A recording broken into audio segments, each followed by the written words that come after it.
শিলিগুড়ি থেকে গাড়ি ভাড়া করে পৌঁছে গেছি আমাদের গন্তব্যস্থানে, হ্যাঁ দার্জিলিংয়ে। সেখানে আমাদের পড়েছিল 7,000 টাকা, কারণ আমরা একটা গাড়ি পুরোটাই রিজার্ভ করেছিলাম, এসি ছিল। আবার নন এসি বা শেয়ারে নিলে তার কম পড়বে।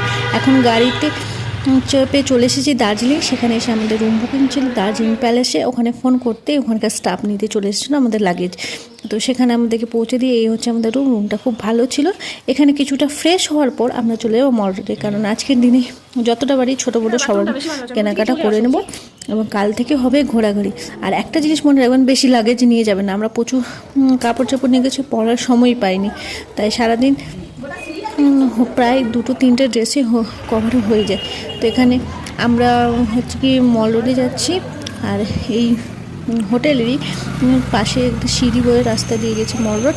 আর অত্যাধিক সুন্দর জায়গা, আর এখন প্রায় সন্ধ্যা এই হচ্ছে ভিউ, আপনারাও দেখে বুঝতে পারছেন।